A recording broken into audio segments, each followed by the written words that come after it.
পৃথিবীর ইতিহাস আমরা যতটা জানি হয়তো তার চেয়েও অনেক বেশি লুকিয়ে আছে।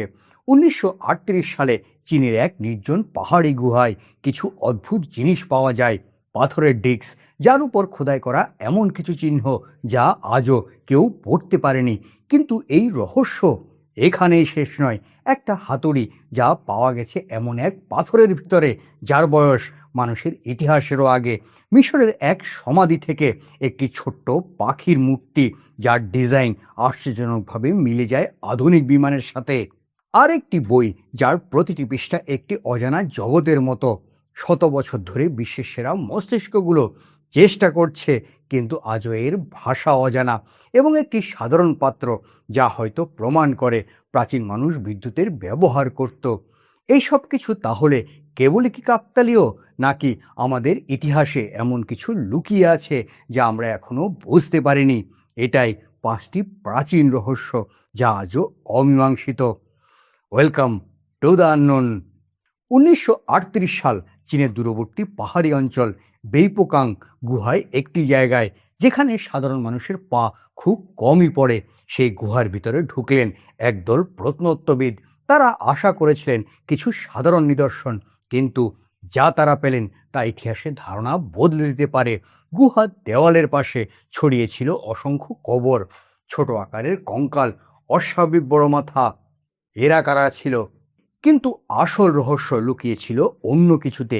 মাটির নিচে পাওয়া যায় শত শত পাথরের ডিস্ক। প্রতিটি ডিস্কের সামনে ছিল একটি ছিদ্র, আর চারপাশে ঘূর্ণয়মান সার্পেল চিহ্ন। প্রথমে মনে হয়েছিল এগুলো হয়তো সাধারণ শিল্পকর্ম, কিন্তু যখন বিজ্ঞানীরা এগুলোকে পরীক্ষা করেন তারা আবিষ্কার করেন এই চিহ্নগুলো আসলে এক ধরনের লেখা, একটি ভাষা যা আগে কখনো দেখা যায়নি। বছরের পর বছর গবেষণা চলতে থাকে। অবশেষে একজন গবেষক দাবি করেন তিনি এই ভাষার কিছু অংশ পড়তে পেরেছেন। তার মতে এই ডিস্কগুলো এসেছে একটি ভিন্ন জগৎ থেকে। লেখায় বলা হয়েছে ১০০০ বছর আগে একটি অজানা যান আকাশ থেকে নেমে আসে এবং তার যাত্রীরা এই গুহায় আশ্রয় নেয়। তাদের বলা হয় ড্রোপা। কিন্তু এই দাবি কখনোই প্রমাণিত হয়নি। অনেক বিজ্ঞানী এটাকে মিথ বলে উড়িয়ে দেন। কিছু বলেন এটা গল্প বানানো, কিছু বলেন ডিস্কগুলো হারিয়ে গেছে। আর আজ এই রহস্য রয়ে গেছে অমীমাংসিত। এই ডিস্কগুলো কি সত্যি কোনো অজানা সভ্যতার চিহ্ন, নাকি এটা শুধু মানুষের কল্পনা? কিন্তু একটা প্রশ্ন এখনো রয়ে গেছে, যদি এটা সত্যি হয়। ১৯৩৬ আমেরিকার টেক্সাস একটি সাধারণ দিন। এক দম্পতি হাঁটছিলেন নদীর ধারে। হঠাৎ তাদের চোখে পড়ে একটি অদ্ভুত পাথর। পাথরটি দেখতে সাধারণই ছিল, কিন্তু এর ভিতরে কিছু একটা লুকিয়ে ছিল। তারা সেটিকে বাড়িতে নিয়ে যান। কয়েকদিন পর পাথরটি ভেঙে ফেলা হয়, আর তখনই ঘটল অবিশ্বাস্য কিছু। পাথরের ভিতর থেকে বেরিয়ে আসে একটি লোহার হাতুড়ি, একটি সম্পূর্ণ তৈরি হাতুড়ি, কাঠের হ্যান্ডেল সহ, যেন এটি সেখানে ইচ্ছাকৃতভাবে রাখা হয়েছে। কিন্তু আসল প্রশ্নটা এখানেই, যে পাথরের ভিতর এই হাতুড়ি পাওয়া গেছে তার বয়স ধরা হয় লাখ লাখ বছর। মানে এই হাতুড়ি কি মানুষের তৈরি, নাকি এটি এমন এক সময়ের যখন মানুষই ছিল না? বিজ্ঞানীরা পরীক্ষা করে দেখলেন হাতুড়িটির লোহার গঠন অস্বাভাবিকভাবে বিশুদ্ধ, এতে কোনো মরিচই নেই। কিন্তু এটা কিভাবে সম্ভব? এত পুরনো একটি বস্তু এইভাবে সংরক্ষণ থাকবে? কিছু মানুষ বলে এটা কেবল একটি আধুনিক হাতুড়ি যা কোনোভাবে পাথরের মধ্যে আটকে গেছে। অন্য বিজ্ঞানীরা আবার বিশ্বাস করেন এটি একটি আউট অফ প্লেস আর্টিফ্যাক্ট, এমন একটি বস্তু যা আমাদের ইতিহাসের সঙ্গে মেলে না। যদি এই হাতুড়ি সত্যি প্রাচীন হয় তাহলে আমাদের পুরো ইতিহাসটাই ভুল, নাকি আমাদের আগেও কেউ ছিল যার প্রযুক্তিতে অনেক এগিয়ে ছিল? আজও লন্ডন হ্যামার একটি রহস্য, একটি প্রশ্ন যার উত্তর সম্পূর্ণভাবে আমরা এখনও পাইনি। কিন্তু সবচেয়ে ভয়ঙ্কর প্রশ্নটা এখনও বাকি। যদি এই হাতুড়ি প্রমাণ করে আমাদের ইতিহাস অসম্পূর্ণ, তাহলে আমরা আসলে কতটা জানি? ১৮৯৮ সাল মিশরের সাক্কারা প্রাচীন এক সমাধির ভিতরে শুরু হলো খনন কাজ। সেখান থেকে পাওয়া গেল একটি কাঠের বস্তু, দেখতে অনেকটা পাখির মতো, ডানা ছড়ানো, লেজ সোজা। প্রথমে দেখে মনে হয় এটি হয়তো একটি সাধারণ খেলনা, কিন্তু কিছু একটা যেন অমিল ছিল। পাখির মতো দেখতে হলেও এর কোনো ঠোঁট ছিল না। ডানাগুলোর গঠন অস্বাভাবিকভাবে সমান, ঠিক যেন আধুনিক বিমানের ডানা। বছরের পর বছর এই বস্তুটি তেমন গুরুত্ব পায়নি। তারপর একজন গবেষক এটি নতুনভাবে দেখেন। তিনি লক্ষ্য করেন এই ডিজাইন শুধু সৌন্দর্যের জন্য নয়, এটিতে আছে অ্যারোডাইনামিকের ইঙ্গিত। পরীক্ষা শুরু হয়, একটি রেপ্লিকা তৈরি করা হয় একই ডিজাইনে এবং সেটিকে বাতাসে ছোড়া হয়। ফলাফল ছিল অপ্রত্যাশিত। এটি কিছু সময়ের জন্য গ্ল্যাড করে, ঠিক একটি ছোট বিমানের মতো। তাহলে প্রশ্নটা আরও গভীর হয়, প্রাচীন মিশরীয়রা কি উড়ানের ধারণা জানতো, নাকি শুধুই কাকতালীয়? কারণ এই মডেলে নেই স্টেবিলাইজার, যা আধুনিক বিমানের জন্য অত্যন্ত গুরুত্বপূর্ণ। কিছু গবেষক বলেন এটি অসম্পূর্ণ একটি মডেল, হয়তো আসল ডিজাইনটি ছিল আরও উন্নত।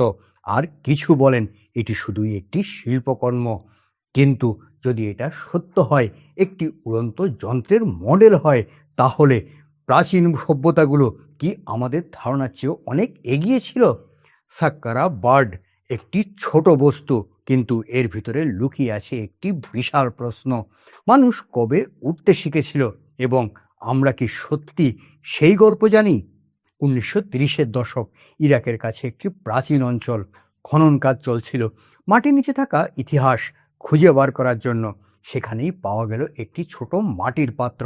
দেখতে সাধারণত কোনো বিশেষত্ব চোখে পড়ে না, কিন্তু এর ভিতরে ছিল কিছু অদ্ভুত জিনিস। একটি তামার নল, তার ভিতরে একটি লোহার দণ্ড। সব কিছুই যেন এমনভাবে বসানো যেন এটি একটি নির্দিষ্ট উদ্দেশ্য ছিল। প্রথমে এটাকে সাধারণ পাত্র হিসাবে ধরা হয়েছিল, কিন্তু পরে কিছু গবেষক একটি অদ্ভুত সম্ভাবনার কথা বলেন। যদি এই পাত্রে একটি নির্দিষ্ট তরল ভরা হয়, তাহলে এটি অল্প পরিমাণ বিদ্যুৎ উৎপন্ন করতে পারে, একটি প্রাচীন ব্যাটারি। কিন্তু এটা কি সম্ভব? যদি এটা সত্যি হয়, তাহলে হাজার হাজার বছর আগে মানুষ বিদ্যুৎ সম্পর্কে জানত, যখন আধুনিক বিজ্ঞানের এই ধারণাও তৈরি হয়নি। কিছু গবেষক মনে করেন এটি হয়তো ব্যবহৃত হতো ধাতুর উপর সোনার আস্তরণ দিতে, একটি প্রাচীন প্রযুক্তি যা সময়ের সাথে হারিয়ে গেছে। আবার অন্যরা বলেন এটি কেবলই একটি কাকতালীয় ঘটনা, এর সাথে বিদ্যুতের কোনো সম্পর্কই নেই। কোনো লিখিত প্রমাণ নেই, কোনো পরিষ্কার ব্যাখ্যা নেই। তবুও একটা প্রশ্ন থেকেই যায়, যদি এটি সত্যি একটি ব্যাটারি হয়, তাহলে প্রাচীন সভ্যতাগুলো কতটা উন্নত ছিল, এবং আমরা কি তাদের জ্ঞান সবটাই হারিয়ে ফেলেছি? বাগদাদ ব্যাটারি একটি ছোট পাত্র, কিন্তু এর ভিতরে লুকিয়ে আছে একটি বড় প্রশ্ন। আমরা কি সত্যি প্রথম, নাকি আমাদের আগেও কেউ ছিল? একটা বই যার প্রতিটি পাতায় লেখা আছে অদ্ভুত প্রতীক, যা আজ পর্যন্ত কেউ ডিকোড করতে পারেনি। এটা ভয়নিচ ম্যানুস্ক্রিপ্ট, ইতিহাসের সবথেকে রহস্যময় বই। ভয়নিচ ম্যানুস্ক্রিপ্ট প্রায় 600 বছরের পুরনো। এতে আছে প্রায় 240টি পৃষ্ঠা। কিন্তু সবচেয়ে অবাক করার বিষয়, এর কোনো লেখা নন অ্যালফাবেট না। তাহলে কি এটা একটা ডিকোড ল্যাঙ্গুয়েজ, নাকি কমপ্লিটলি আননোন স্ক্রিপ্ট? এই বইতে আছে অচেনা গাছপালা, যেগুলো পৃথিবীর কোথাও পাওয়া যায় না। আর আছে স্ট্রেঞ্জ হিউম্যান ফিগার, যেন এটা অন্য কোনো জগতের বই। ওয়ার্ল্ড ওয়ারের কোড ব্রেকার, মডার্ন এআই, সবাই চেষ্টা করেছে, কিন্তু কেউ এই বইটি পড়তে পারেনি। তাহলে এটা কি ইম্পসিবল কোড, নাকি একটা হারিয়ে যাওয়া সভ্যতার ভাষা, কোনো গোপন জ্ঞান যাতে লুকিয়ে রাখা আছে? অনেকের মতে পুরো বইটাই ফেক হতে পারে। আবার কেউ বলে এটা মানুষের লেখাই না, শত শত বছর কেটে গেছে, কিন্তু এই বই এখনও নীরব। হয়তো এর মধ্যে লুকিয়ে আছে এমন কিছু যা আমরা এখনও বুঝতে প্রস্তুত নই।